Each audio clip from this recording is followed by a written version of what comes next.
Welcome to your weekly dose of table talk, and I'm struggling to get it all on the desk this week.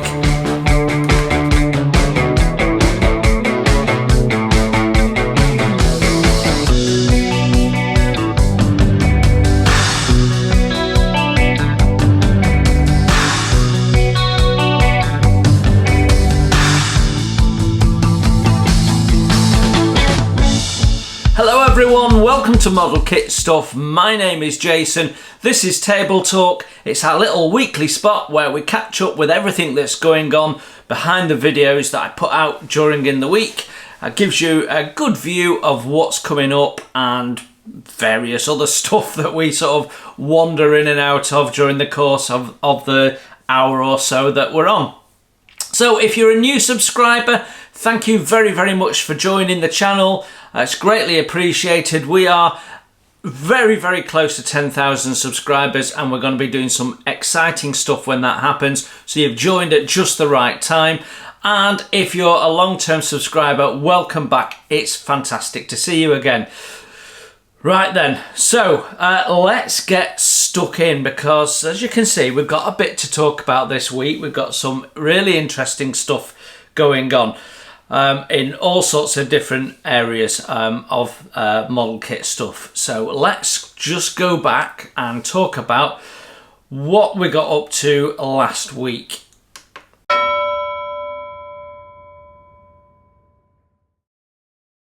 So we started the week looking at the Mobius 2, the latest airbrush that I've reviewed by Gallery, and it's a really nice brush. Both the Mobius brushes I've really enjoyed working with, and it's really interesting that I'm sort of noticing which brushes I'm mentally going for now that I've got several, and I'm not going for my Hader and Steinbachs really at all. I'm constantly reaching for various Gallery brushes depending on what I'm doing, but the Gallery 2 with that little air valve is really nice. So yeah, it's a really nice brush to handle, feels very comfortable, and it was a pleasure to review. So yeah, we've talked a lot about airbrushes recently, and we'll be talking more about airbrushes. I mentioned a couple of weeks ago that I was thinking about speccing up an airbrush that's specifically targeting modelers, rather than here's an airbrush with this capability and a modeler can use it. I think that's a very different thing, and that's where we are with airbrushes. They are designed for a purpose, and different people with who have a whole spectrum of people out there that use airbrushes pick different airbrushes up depending on what it is they want to achieve with it. But imagine an airbrush that has everything you need so that you can just have the one airbrush as a modeler, and it does most of what most people need most of the time. That's what I'm trying to achieve. So talking to a manufacturer, they're really keen on the idea of exploring that, but we won't be doing anything further with it until the start of the calendar year, due to well, it takes time to develop and do what we're going to do. So I will report more on that as there is more to talk about right now. That's probably it for airbrushing for a little while. A little bit later in the year, Gallery have some new products coming out, and I'm sure I will have the opportunity to share them with you. Then on Tuesday, of course, we did just that, and we shared that stand, and my view is it's more of a display stand than a usable stand when you're airbrushing. I mean, I have two airlines on two airbrushes all the time, so if I want to, I can pick up another airbrush. What we really need is a stand that you can use when you're airbrushing, rather than the sort of the clip-on ones. So you can get some that clip on your compressor. Your compressor's usually miles away from you. It certainly is for me. It's under my desk at the far end of the desk. So that's not convenient. So I tend to use my paint pot, a spray pot, as a rest for it. But you know, I can only really have one on the go doing that. So we need a better solution for having, maybe using multiple airbrushes within a single session. Now a lot of people are setting up airbrushing and then taking that setup down, and I get that, but not everyone is. So anyway, that's enough on airbrushes. The stand, it's nice to have. They sent me one to review. I reviewed it. It's, you know, there's not a lot you can say about it really. And that got us to Wednesday and the IBG Pioneer truck. Now I'm reliably informed by someone that built it, I think it was Bob at Greybeard's Models, that the windscreens are incorrect and should be straight up and not have that kickback that they have. And so that there's an inaccuracy which I wasn't aware of, don't know enough about it. I tend to do my research at the point where I'm about to build it, and the amount of research I do depends on how I'm going to build it. If I'm just building it for fun, I'm not so bothered. If I want to do something really accurate and show something off, or maybe put it in a diorama and stuff, then I'll deep dive it a little bit more. And I tend to do more research around ships than I do anything else, because ships is my passion primarily. So yeah, that's what we got up to. And then last night we had the first part of the tempo diorama, and interestingly, in all of the little votes we've been running for the 10k takeover, it's not been scoring very well. People haven't been that interested in it, but it will be very interesting for you guys as viewers, because it's going to be the first time that I have focused on figure painting on the channel, and I don't consider myself to be a great figure painter. There's some absolute genius artists out there,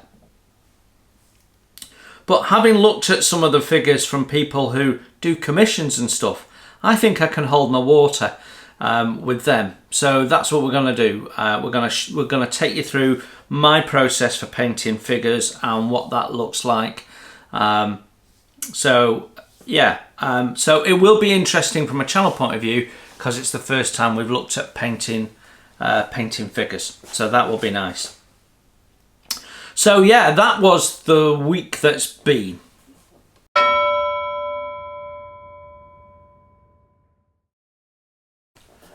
On the bench, a lot was happening. Now, I'm recording this Wednesday lunchtime, so I haven't finished my week on the Scharnhorst, but I can give you a little look at where we're up to.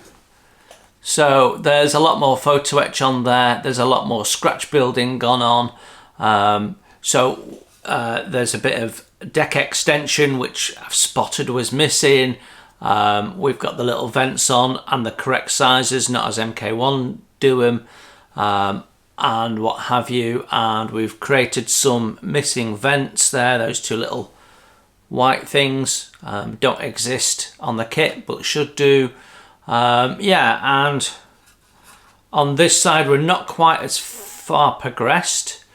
We've still got eyebrows to put on and a little bit of electrical external electrical conduit to go on. Then we're ready to paint this, then we're ready to put the deck on and more deck fittings, and then that will be ready for installation, and we'll look at building it up from there. Oh, sorry, I say that, I've still got the decks to correct here, which are wrong in length, in height, in format of the bulkheads. In fact, in every way they could be wrong, they're wrong. So quite a bit of work to sort that out, and it's going to be a bit of a a bit of a pain, because MK1 have done decks to fit what is also incorrect, both wood and photo etched steel decks. So yeah, so just as you think, yeah, it's not that bad, there's more to do. Anyway, so we progressed nicely with the Scharnhorst, but I've got more to do this week, so I'm hoping to get that ready for paint and the decks corrected by the end of this week, and then we'll see where we are. On our Endeavour, you can see we've got the mast in and the boom, which works.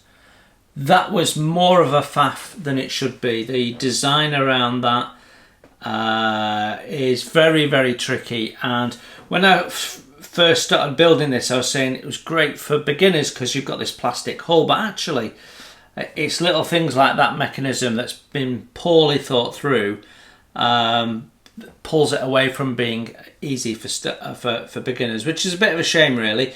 But all we've got left to do is to paint the mast and boom white, and then rig it, and in that process put the sails on.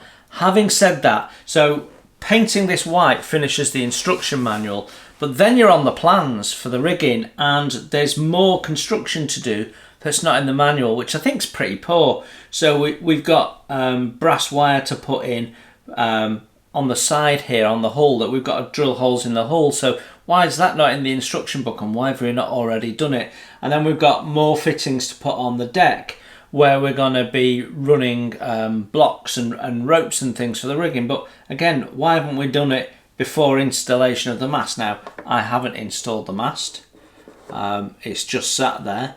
But yeah, it's not perfectly thought through. Having said that, she looks splendid. I'm really happy with her. So yeah, and we also did a bit more on the wooden model shipbuilding for absolute beginners. And we've started putting the first planking down. We can see we've got 2 on that side and 1 on that side. And what I'm planning to do is show you the full planking down one side, and then do the other side off camera. But the way you plank a ship is that you do it sort of 2 to 3 planks on one side, then the same on the other side to stop you twisting the shape. You can make it look a bit like a banana if you're not careful. Although this is extremely sturdy, so that's very, very unlikely. And I'm showing you, as I do it, I'm showing you various methods. So I've shown you my steam method, which I don't really see anybody else use, but is brilliant. On the next plank, I'm going to be showing you the warm finger method. So I'm showing you different ways of doing the same thing effectively. And that's been quite good fun. So I had glue and stuff drying on that. I couldn't do any more painting. I still had time on Saturday, so I did that. So, you know, and it's a case of put a plank on when you get a moment. But I've got enough for the first 2 videos, which is what I might need for the 10K, but we'll talk about that. So that's pretty much what we did on the bench. So all things being equal, I'm back on the tempo and figure painting and tempo painting this weekend, but it will depend on how much Scharnhorst I've got done and whether I feel I need to do some more on the Scharnhorst or not. We might do a bit of both. I don't know. We might do Scharnhorst on the Sunday and then pop back on the tempo during the week. Really don't know at this time. So yeah, that's what we got up to on the bench.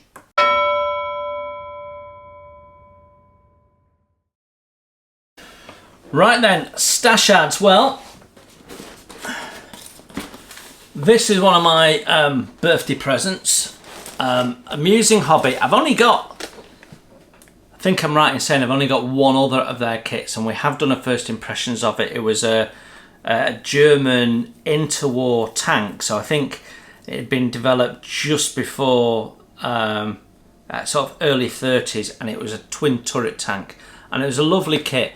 So I was really interested in this. Now, I have built a Panther 2 before, the accurate armour one, the resin one. It was a bit of a pig to build, especially the tracks, which were a real mess. The resin wasn't very good.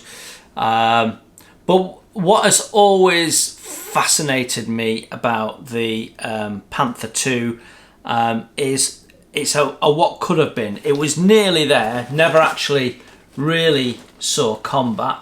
But the big difference was it had stereoscopic sights, and given that it was lighter than the King Tiger So it was more agile, and it had a significantly good gun and better optics and what have you.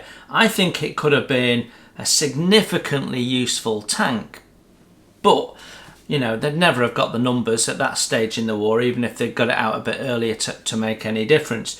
But it's a lovely what-if tank, and a nice variation of the Panther, and you can put things like the that they have this state-of-the-art night vision stuff that they were starting to put on tanks at the end of the war, and you know, you can put all that equipment on, and you can do late war German army stuff. They had some pretty nice kit, and you can put that around it. So, and you've got lots of options. You can do it camouflage, as in like a what if, or you could do it in just its primer, like it's in the factory or being rushed out of the factory or whatever.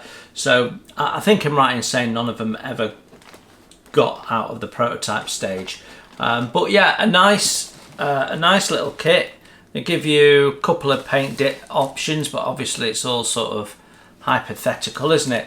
And this is absolutely packed. The box lid is trying to escape. It's that packed. So yeah, very nice. That was off my partner, Paula.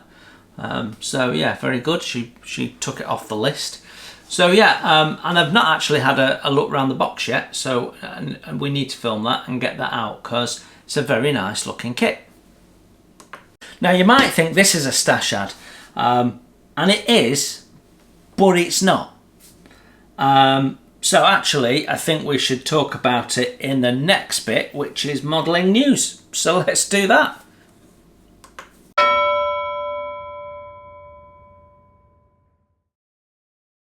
So this is the brand new tool, Verifier Musashi kit. Sister of the more famous Yamato. We'll talk about that in a minute. This is so new that actually at the time of recording this, it's not currently available in the UK. This is a review sample that they have kindly sent me to review. So it's not a stash ad in the sense that I've been given this kit by the manufacturer to have a look at, but at the same time, when I'm done with it, where's it gonna go?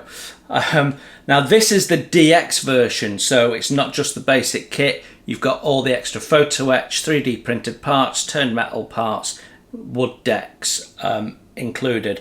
So it's like buying the basic kit and the Pontos kit and getting it all in the same box.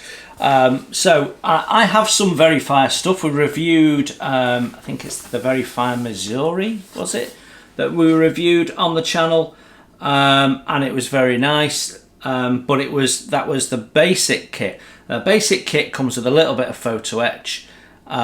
This comes with tons of it. So if you've ever bought a Verifier upgrade set, and I have 2 or 3 of them, they are very, very nice sets, and you basically get it all combined in one. So it is Verifier, even though it's being marketed as Beaver Corporation. Never heard of that before. So whether it's going to be that in the UK, I don't know. They're probably distributing it under different names. So yeah, but Musashi, lovely ship, and to be honest, we're well overdue a new model of this, because really your only option is the aging 70s Tamiya one, which is past its shelf life really. If we're honest with it, you can get all sorts of update sets and bits and pieces for it, which help, but it only takes it so far. Now I have their older Yamato kit, and I have a lot of photo etch and stuff for it, and I believe you can do a decent Yamato, but things like hull plating and stuff like that, unless you're gonna actually put the effort in to replicate that yourself, you're never gonna get there. So yeah, so we're long overdue for a decent Musashi kit, and this looks like it's definitely gonna be it. So I'm gonna be recording this at the weekend, and we'll get this out, because I'm not sure if anybody else in the UK currently has this, so it's a bit of a scoop for me in the channel. So Verifier reached out to me and asked if I wanted to review it, and you know, I snapped their hand off because it's a ship and it's a decent sized ship at that. So yeah, I know a friend of mine over at Sven Navy, he has reviewed it, but it's in not very accessible for those of us that don't speak Korean. So we'll be like I say, getting this out very soon, and I'm pleased to have it because actually Musashi is a more special kit than Yamato. I know everyone bangs on about Yamato, yeah, so you know, biggest battleship in the world, but no, not really, because this is the sister ship, and they delayed the launch of her because they were taking the learnings from the Yamato, the things that weren't good in the Yamato, and making those improvements in here. So if you ask me, Musashi is probably the most sophisticated Second World War battleship built. So yeah, she's very much like Yamato, but she's got more armament, particularly anti-aircraft armament, and she's tweaked to be better. So for me, she's the better ship. So regardless of popular, how popular she is, I think she's a very interesting model to have. And yeah, they have done a very comprehensive job of the upgrade sets. There's a lot of 3D printed stuff, and when we go through it, we'll have a look at it all and see what that means. But yeah, it's a huge kit. The only way you can buy this in the UK right now is through eBay, and then you know, it's £230. And it's being shipped to you from China, so you're likely to get stung on import duty as well. So there are retailers in the UK that stock Verifier kits. Wonderland models, off the top of my head, definitely do. So it might be worth contacting them, see when they're going to get it in if you're interested in it. But yeah, so yeah, really looking forward to having a little delve around that kit box, because it looks a very nice kit from the cursory, just having a quick look in, make sure nothing's damaged type of thing. Some things happening in the Airfix space. So first of all, they're celebrating 70 years of being in Margate, having the HQ in Margate. And so they're offering you 15% off all purchases of in-stock items, so not pre-orders, in the on their web store. And of course, if like me you're a member, you get an additional 10%, so that's 25% off. So nice time to buy one of those bundles where you get money off and then take even more money off, and then you get your flying hours, and then you can get yourself a free kit. So there's some deals to be done with Airfix if you play your cards right.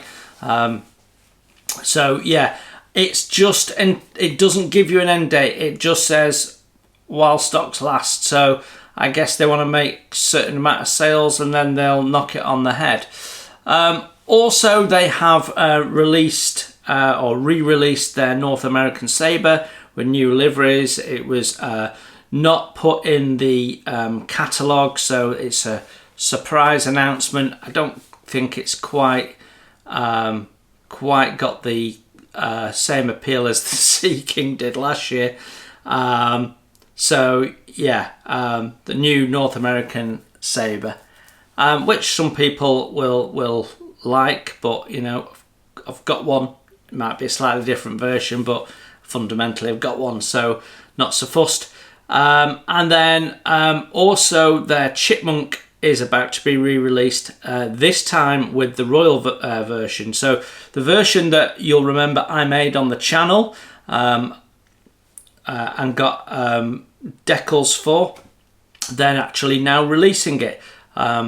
They're aware that it needs an extra lamp and tracker system that goes on the outside of the cockpit, but they're not putting it on. So you'll still have to scratch build that like I did. But yeah, so the funny little lump will be missed. So if you like the Chipmunk build that I did, you'll now be able to do it officially. with proper decals and everything, which will be nice. So that, I think, is it for Airfix. In other news, Amati have announced the release of HMS Fly under their own brand. I suspect, if I was a betting man, I'd bet quite a bit on this, that it's the Victory Models model that they're just releasing under the same, under their brand name, as effectively Victory Models and Amati is one in the same company. So it's just going to be a different box. But quite often they take that moment to either upgrade or downgrade the parts. So there might be some little changes to look out for. Yeah, I suspect HMS Fly that you could get as Victory Models, you'll now get as Amati Models, and it's just a little bit of trickery with a box. So yeah, that's that coming out. Meng have a 1:35 scale Kugelwagen Eastern front focused one coming out. Looks quite nice. If you like, it's got all the canvas covers and what have you. Hopefully there's an option for it drop down as well as up. Quite a nice little, quite like a Kugelwagen and a Schwimmwagen. They make quite nice little models, and it looks like it's nicely detailed, although from the CAD drawings, some of it, like the cradle for the fuel tank, looks very overscale. So definitely there'll be some photo etch required to improve it as well, I think.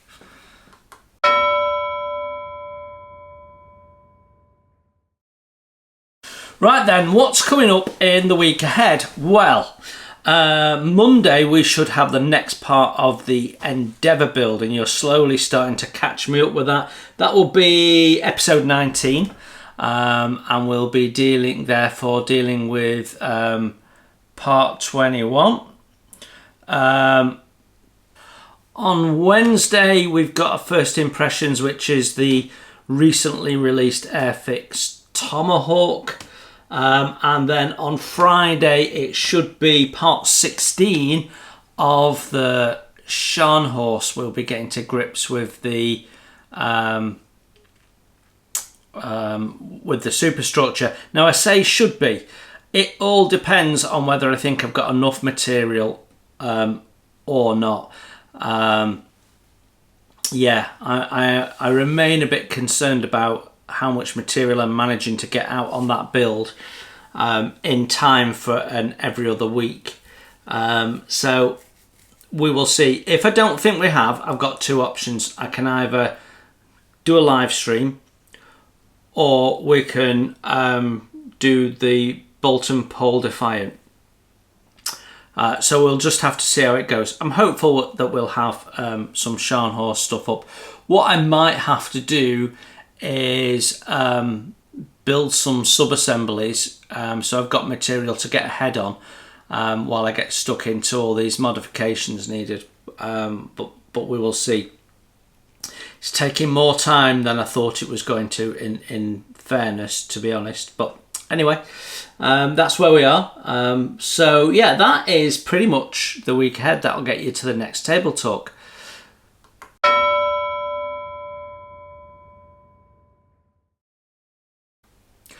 Right then, other stuff. A couple of things to talk about in other stuff.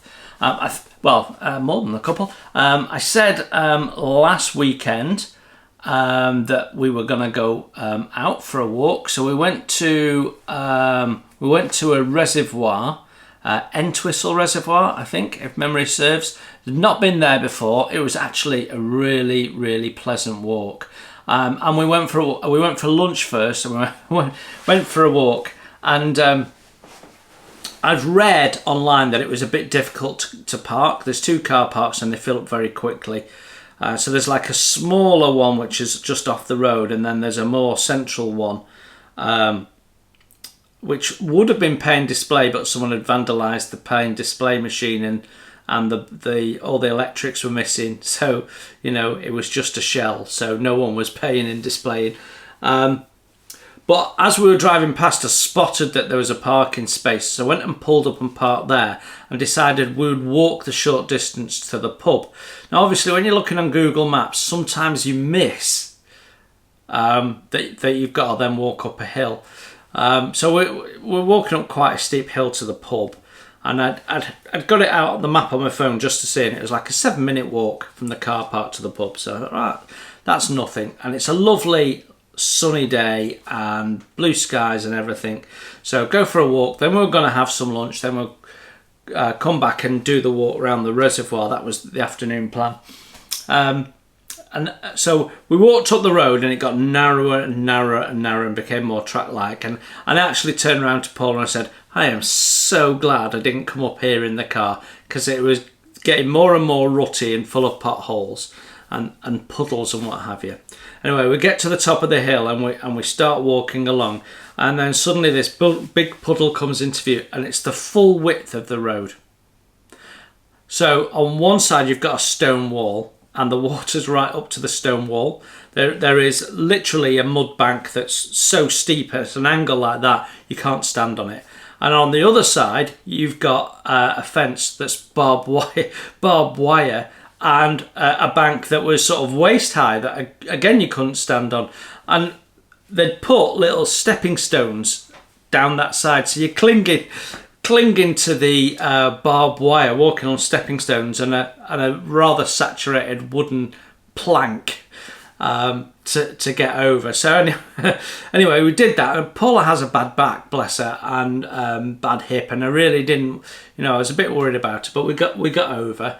So we patted ourselves on the back for that, and then almost immediately afterwards, and we hadn't spotted this, there was another one, and it was too deep to wade through, and Paula had her best brand new white shoes on, because we were going to change into our walking boots when we got back from lunch.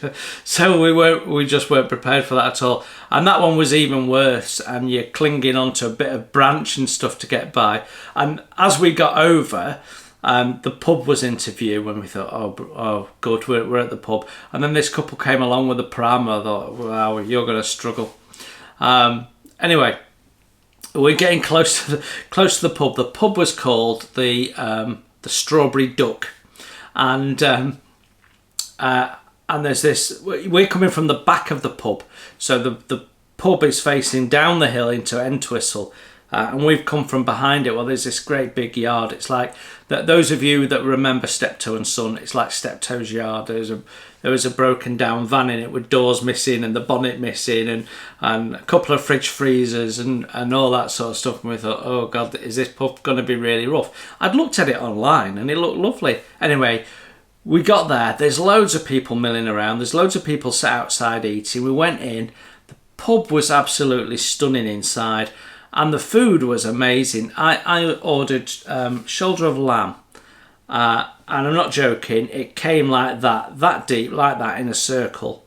And then a massive square of potatoes, and then a pile of vegetable. I couldn't finish it, and it's not very often I don't finish my food. Difficult to overface me, but they managed it. So yeah, it was very, very nice. We really enjoyed it. I think I might have a photograph of the puddles for you.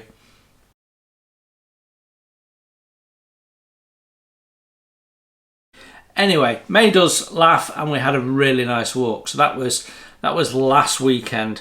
But in more model focused other stuff, we've put the last survey out for the 10,000 plus subscribers. At the time I'm recording this, I'm at about 85 subscribers away from 10,000. So that's 2.5-3 weeks maybe to get those subscribers, I think. Maybe a little less. So we've done the last of the surveys, and I will keep the surveys open until the moment that we go. So you've still got an opportunity to go in and vote.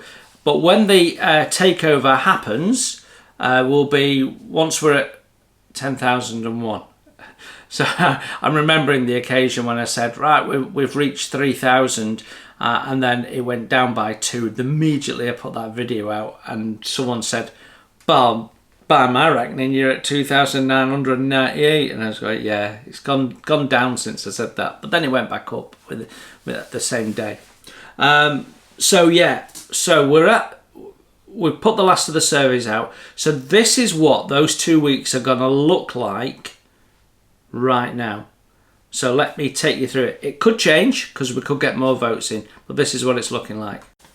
Okay, so let's talk about how this is all going to come together. Wooden model ship for absolute beginners is the first Monday, which is this that we've shown you earlier. We kick off with that. We talk about tools, and then we go into basic construction and how to go about that, and the tools you need to do that, and so on. Really, really simplified. Then on the Wednesday, you want the Sherbourne first impressions. So that is this again, but we're going to look at the kit and what it should look like and so on and so forth. So we'll have started building it before you get a first impressions, which is a little unusual. It's just the way it's falling, but of course it might not fall like that when it starts, because we might start the takeover on a Wednesday. It depends on when we hit 10k. So that's the first 2 days. On the Friday, you've asked for Scharnhorst, which should be doable. We should have enough material. Then an ordinary table talk. We'll talk about how it's going. And then on the Sunday, the first Sunday, I have a very, very special first impressions. This kit is an absolute work of art. It's stunning. You do not want to miss it. Absolutely do not want to miss it. I know it should be very popular. And then the following Monday, you want part 2 of wooden model shipbuilding for absolute beginners, which is fine. On the Wednesday, currently it's looking like the Graf Zeppelin. That's the Trumpeter 1350 kit that I got recently. So first impressions review of that. Then on the Friday, it's currently looking like you want to see the Bolton Paul Defiant 172 beginners build, which is brush painted, and as a reminder is some videos that I did before the channel was created. So I've got a little bit of work to tidy them up in the editing suite before they can go out, but that's what it's looking like for the second week, and then that'll start into that series, and we'll work it all out after the 2 weeks. But that's what you're currently looking at, followed by a table talk, and then on the last Sunday we will do a live stream, and in that live stream we will talk about what we want the next group build to be. So how that will work is I've got an idea I'm going to propose, and then I'm going to open it up and ask for other ideas, and then between us all we will decide which idea we like the best, or that most of us like the sound of, and decide what the next group build will be. And then we will announce that group build when the channel is 4 years old, which is in November. That's sort of the plan. So, and we got some other stuff to do around the 4 year celebrations. So that's how it's shaping up. If you don't like the look of that, go into the community page where you can see all the little surveys and vote for each one of those video slots what you would like to see. You've got an opportunity to change it. I'm going to keep them open until the moment we hit 10k, and that's the moment they close, and that's the moment we go live. So I'm trying to get all these videos done, ready, lined up. So what's most likely, what's next most likely, get them all done so we can just switch them on as the time is right.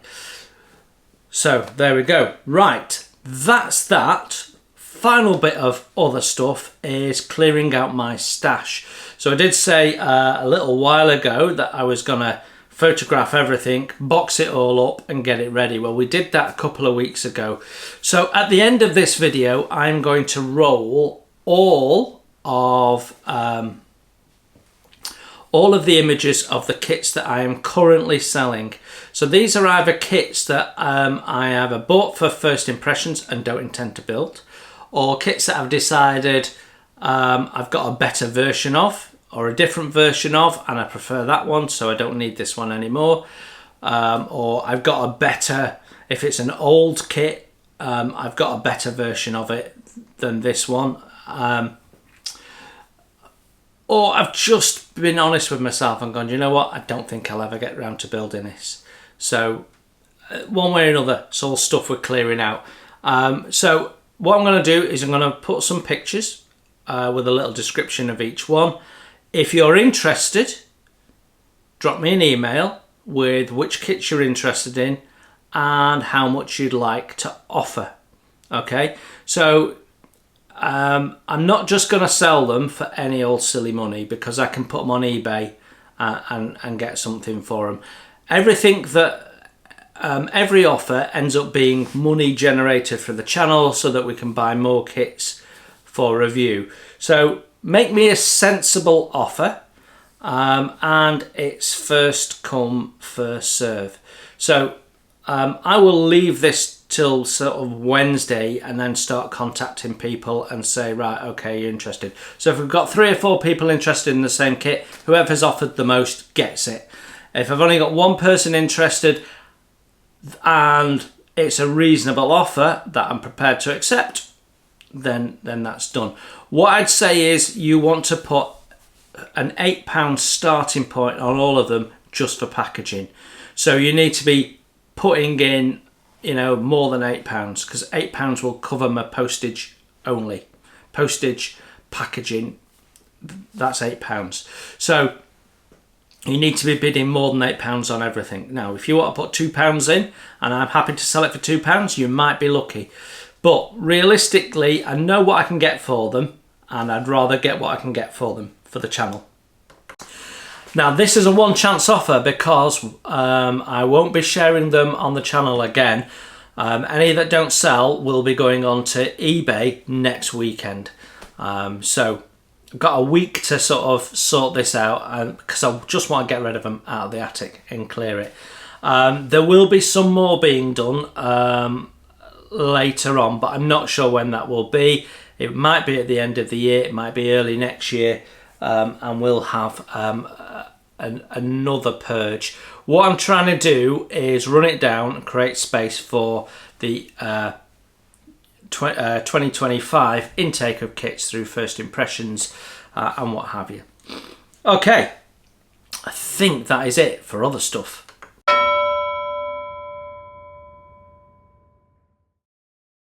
Right then, special people and shout outs. So let's start with special people.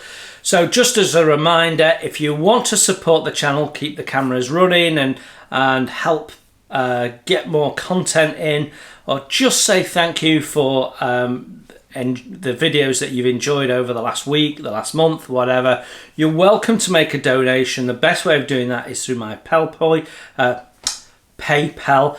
Link is down below in the text.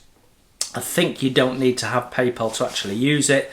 You can just bank transfer into there. That way the channel gets 100% of everything you donate. You're welcome to do super thanks or super chat, but I'll only get about 60% of that, and YouTube will take the rest. I don't do membership or buy me a coffee or anything like that, because they're all taking a cut as well, and I know the intention is to give the channel the money so that we can film more first impressions, tool reviews and what have you. So a big thank you to the people that donated last week. If you do donate, I'll give you a shout out in person right here. So starting off with David Fairclough. Thank you very much for your generous donation, sir. It was greatly appreciated.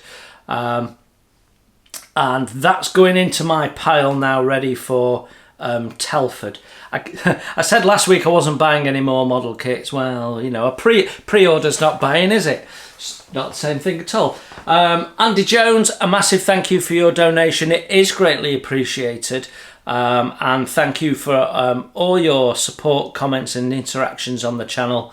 It's really nice talking to people who share the passion for modelling. Neil Tristram, Thank you very much for your very generous donation as well. Greatly appreciated. Goes a long way to helping the channel. Thank you very much. James Carnahan, again, thank you very much for your donation and your regular donations. It is massively appreciated, and you know it all keeps lubricating the cogs of the channel. And then finally, Lee Fennell, thank you very much for another contribution from you, sir. Really appreciated, as you all know. So there you go. That's the special people that support the channel in so many ways. Often the people donate, also leave comments and what have you. And you know, if you can't afford to donate, don't worry about it. Hit the like button, hit the share button, tell other people about it.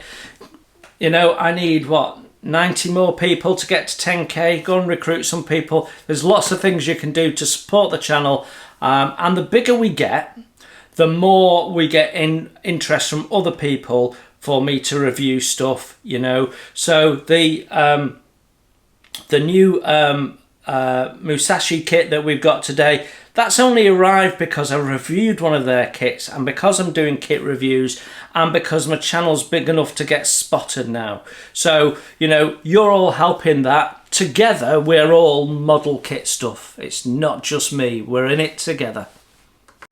Right, some channel shout-outs. We've not done this for a couple of weeks. So, first one is Vic Parrott.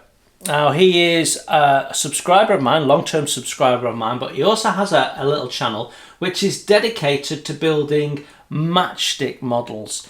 It's quite different. If you've never done it before, I've built a matchstick model. It was a Stagecoach many years ago, and he's doing something like that right now. So he's just done, where is it? Horse-drawn fire engine. Yeah. So he's got some lovely models on there. It's really interesting to see what can be done with matchsticks. So worth checking out. A nice little channel and something quite relaxing and a bit different. Another small channel that subscribes to me is Zinzan Scale Modelling, and he's working on the English Electric Camber in 1/48 scale, the Airfix kit right now, which is interesting to me because I've got that kit in my stash, the Raspberry Ripple version. So yeah, done some nice stuff. He's also done the Voyager Deep Space Probe, which John Alex did, and I quite fancy doing that at some point as well. But yeah, a nice little channel. Go and check it out. And talking of John Alex Scale Modelling, that's my next shout out, and you should go and check him out too. He's been working on a 135 Merkava 2D. Is that the Israeli tank? I think so. And he's done the Hobby Boss Jackal not so long ago. So he has a very nice style of doing videos. It does voiceover. That doesn't work with me because there's a lot more work involved. Yeah, so he's done that. And what did he put out most recently? 124 Ashima LB Works. I can't even pronounce that. It's a sports car. Yeah. A nice little channel, definitely worth going and checking out. So I think that is it for this week. I'm going to run those pictures of all the models now, and you've got an opportunity to have a look, pause. You've got photographs of the content, so if there's photo etching things there, you can see. If you've got any questions, drop me an email to modelkitstuff@gmail.com, and if you want to make a bid, it's the same address. Until next time, you enjoy your modelling, and I will see you very soon. Bye for now.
Thanks for watching. Please hit the like button and subscribe if you haven't done so. It's free, and that way you won't miss my first impressions, my tool reviews, my product reviews, and any of my builds, including wooden model kits as well as plastic. It's all free, and if you'd like to support the channel, you can hit my PayPal link in the text below.